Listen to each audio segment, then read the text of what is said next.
this on. Got 9 on. All right, everybody. We are back. We have Dr. Christy Schramm here with us this afternoon to kick us off on our afternoon session. She's going to discuss pediatric seizures. I'm going to turn it over to her. So, Dr. Schramm, it's all yours. Hi, guys. Hope you guys all had a good lunch. I'm going to be talking about pediatric seizures today, and my name is Christy Schramm. I'm one of the emergency medicine interns at Freeman West. I don't have any disclosures.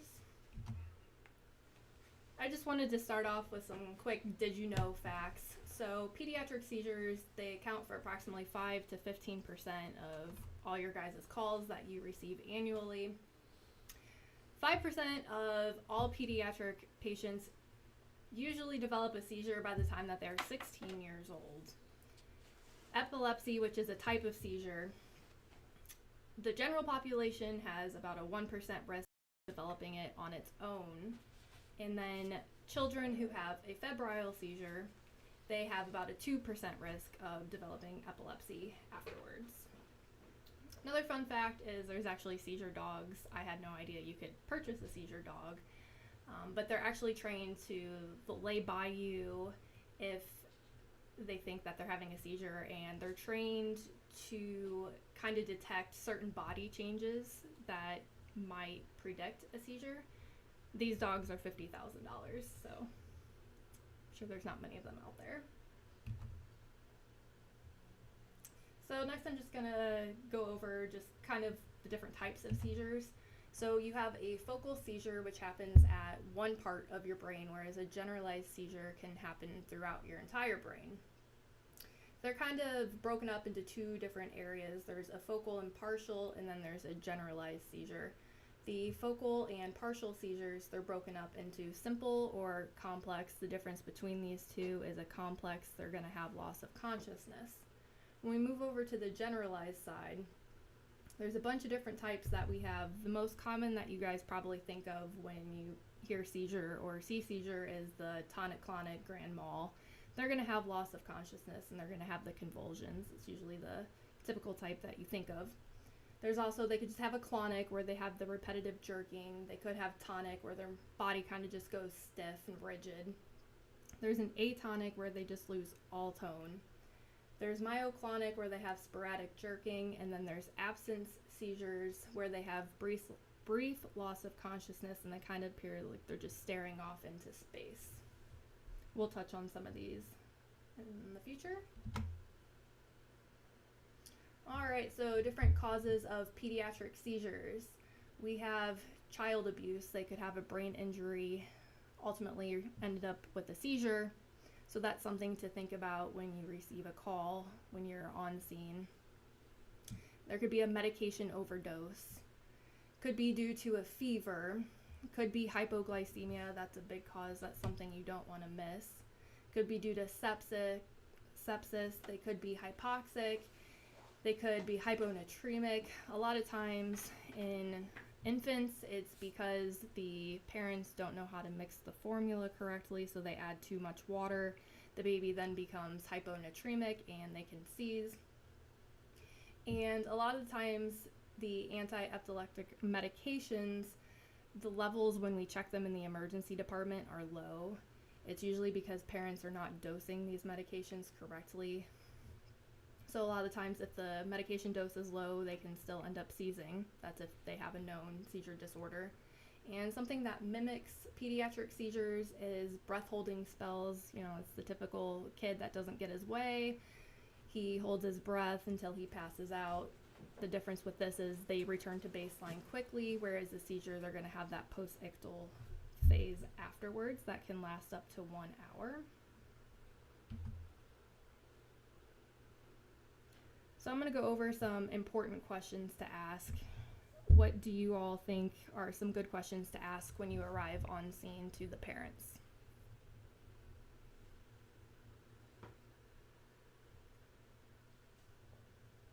I'll show you where we're at. This is they return to baseline quickly, whereas the seizure, they're going to have that post-ictal phase afterward.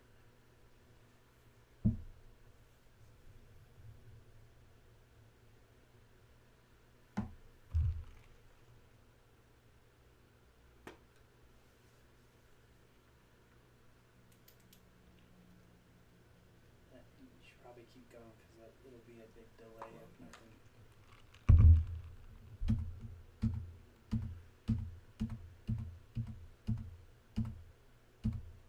So these are some of the questions that I came up with. You kind of want to ask, when did it start? How long did it last?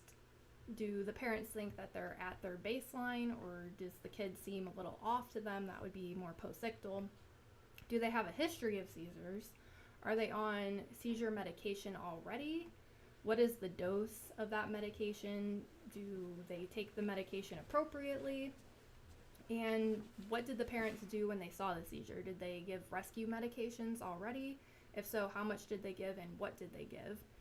Does the child have any prior medical conditions? Was there any recent illness? Have they been sick? Have they had a fever?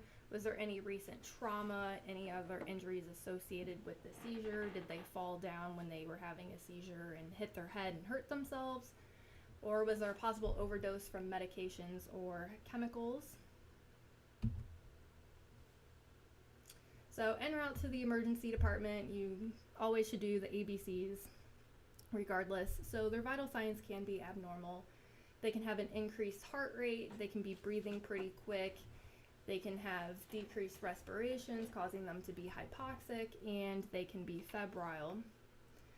If someone is actively seizing, you want to turn them on their side. Make sure that you have suction ready in case they're not protecting their airway or they start vomiting. You also want to get a POC glucose as well. You would like to get an EKG, and then if they're actively seizing, you would want to go ahead and treat that.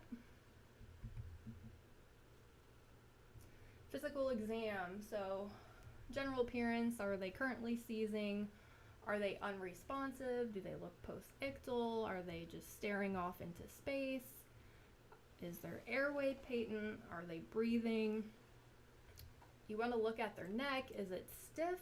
And then a good thing to look at is their eyes. So most of the times they can have just fixed pupils and they're not reactive. That may be the only sign they have. Are their eyes deviating to one side or the other? I'm going to take a look in their mouth if they have teeth. Did they bite the side of their tongue or not? Their skin, it can be flushed, it can be red, it can be warm. You also just want to look for bruising, anything consistent with child abuse. Is there a loss of consciousness? Are there any focal deficits? And then was there incontinence involved?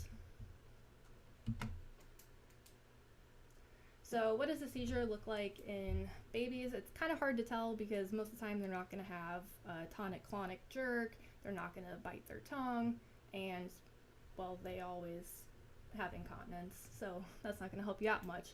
So big things with these little babies is to look at their mouth. Do they have lip smacking? Are they clenching their jaw? Do they have just weird mouth movements? You want to look at their limbs. Sometimes they look like they're kind of riding a bicycle and they're just pedaling around. Sometimes they just have apneic spells, and then, like I was saying earlier, they can have deviation of their eyes to the side, or they could just be wide-eyed and just looking straight forward. It's hard to tell in babies.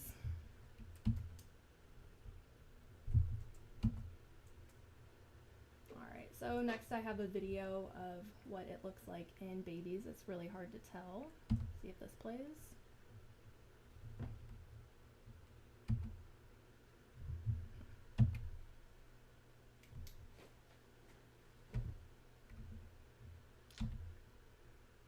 How would I get this to play?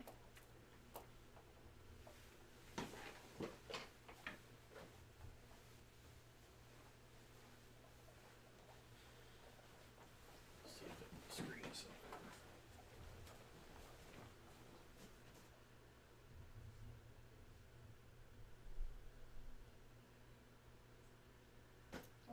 So I want to play nice. Sorry. That's fine. Sorry guys, the video is not going to play. But you can always YouTube neonatal seizures and take a look at what these look like. So next I'm going to go over different treatment options for initial therapy. So you can do Valium, Ativan, and Versed. The big different things with these are going to be, do you have IV access or do you not have IV access? If you do not have IV access, you're probably going to want to go for Valium. This can be rectal. The dosage is between 0.2 and 0.5 milligrams per kilogram, depending on how old they are. You can give this every 10 minutes for a max up to 20 milligrams. You can also do Ativan. You can do this IV or IM. The dose on that is 0.1 milligrams per kilogram for a max of 2 milligrams. This is going to be the preferred IV benzo that we use. You can also repeat this every 10 minutes as well. And then I believe you guys all use Versed on the truck. You can do this IV, you can do it intranasally, you can also do this intramuscularly.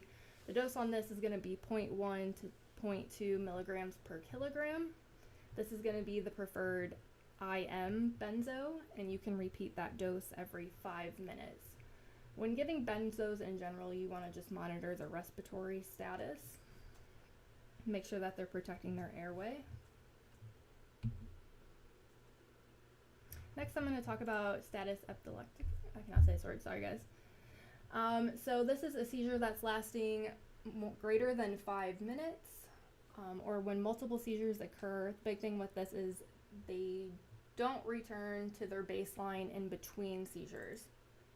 And the longer that the seizure lasts, the more refractory the seizure becomes, so it's harder to treat and get on top of, and it leads to an increased morbidity and an increased mortality.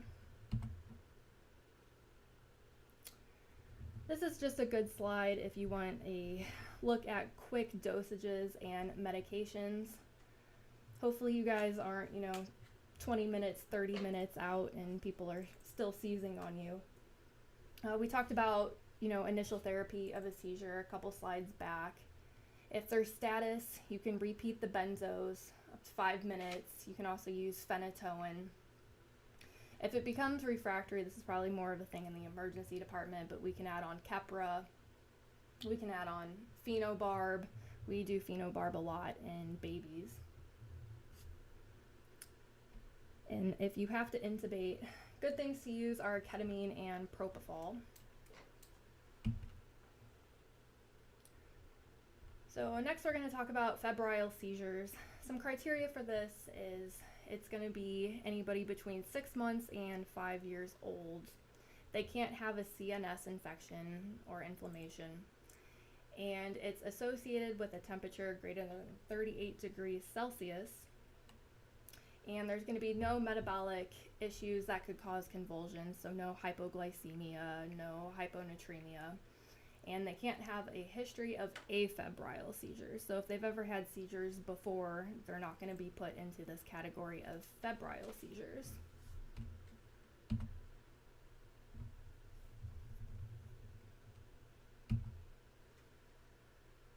So febrile seizures, you can have simple and complex febrile seizures.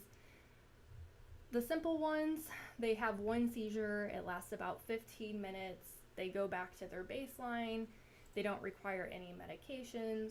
This is the one that we probably see most often in the emergency department. Mom gets worried because she saw her baby have a seizure that lasted a few minutes and baby went back to baseline, but the baby's been feeling sick and had a fever for the past few days. You can also have complex febrile seizures. You can have them with concerning features and without concerning features. So the difference between simple and complex is how many seizures they have. So it's a simple if they only have one seizure. If they have more than one seizure within a 24-hour period, then it becomes complex. They should also return back to their baseline within 15 minutes and no medications are needed. Now, they can also have complex seizures with concerning features to where they're having more than 4 seizures in 24 hours. These ones usually last longer than 15 minutes or longer than 5 minutes after you treated them with benzos. These are going to have focal features and medications are required. You will need to give these kids benzos and they won't return back to their baseline. So for simple or complex without concerning features, the treatment for this is usually just Motrin or Tylenol. Once we can get the fever controlled, they usually just go home and everything is good. Unless they have another one within 24 hours, then they're instructed to come back to the emergency department. And a lot of this is reassurance to parents.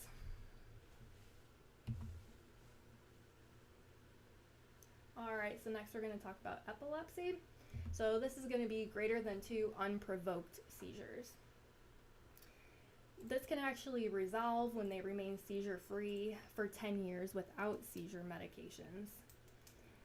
Later on, it can cause learning difficulties and behavioral issues if they do have a seizure disorder. And the symptoms vary. I'm going to talk about them here in a minute. Some go away at a certain age and others are lifelong. And actually, there's a couple studies done that a ketogenic diet may help these kids that are epileptic.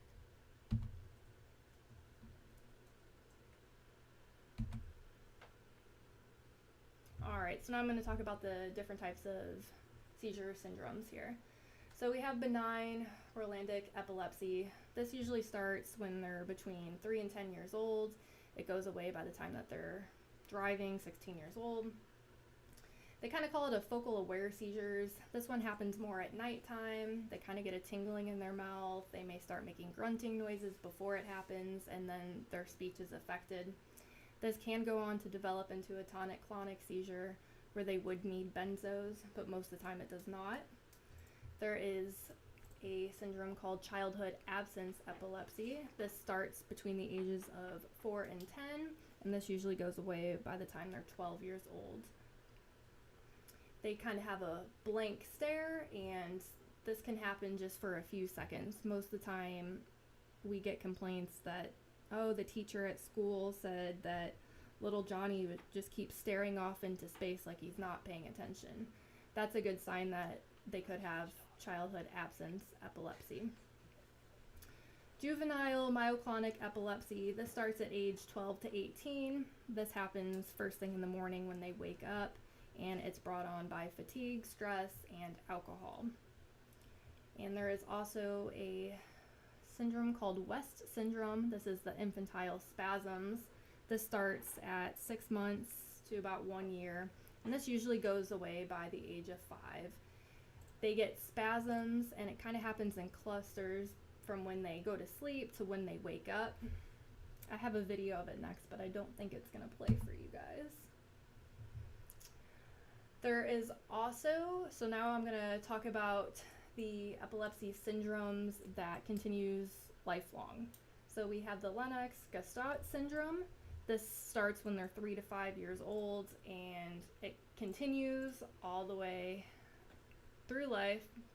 They have drop attacks where they just drop and start seizing. There's also Dravet syndrome.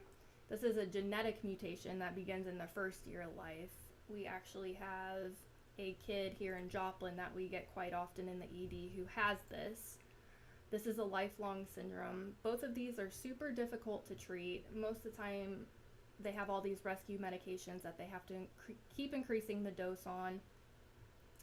And for these two, there is a medication called Epidiolex, and it's FDA approved, and it's CBD oil that is used to help these two syndromes. So it's not all seizures that CBD helps, it's just mainly these two that they recommend it for.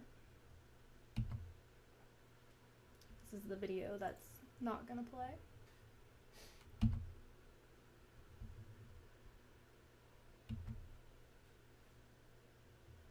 So now I'm gonna talk about pseudo seizures and the difference between a pseudo seizure and a regular seizure. The difference between these two is you're not going to treat a pseudo seizure. So most of the time, a pseudo seizure, they're not going to bite their tongue, so they're not going to have any injury after the event. And most of the times they close their eyes when they're seizing compared to a regular seizure. When they have a regular seizure, most of the time their eyes are open. A pseudo seizure, when they wake up from the seizure, most of the time they'll be hysterical, they'll be crying, and they're not going to have this post-ictal state afterwards. When you're looking at them while they're seizing, the difference is these people, they're going to have this pelvic thrusting. You don't really see the pelvic thrusting when it's a seizure, but in the psychogenic pseudo seizures, it looks a little different.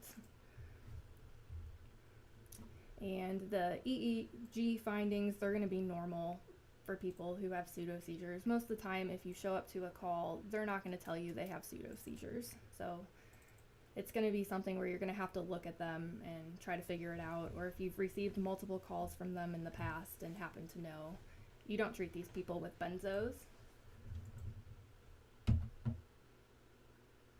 And then if anybody has questions, I will take them now.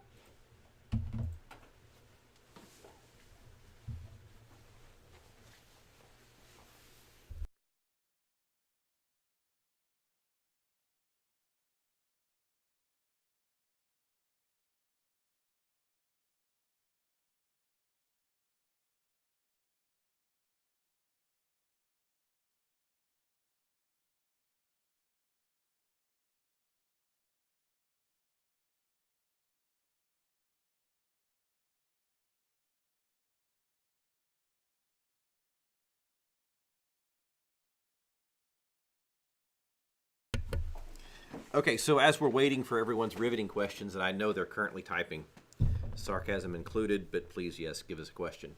I do have a couple of questions for you, because some things that I have heard and seen over the years that may or may not be true. So everybody is running that febrile seizure patient. Parents are very, very upset, understandably so.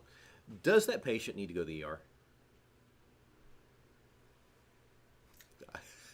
Loaded question. Loaded question. Yeah. I mean, I guess it depends how high their temperature is, and the big thing is it their first time that they've had a seizure or not? Right.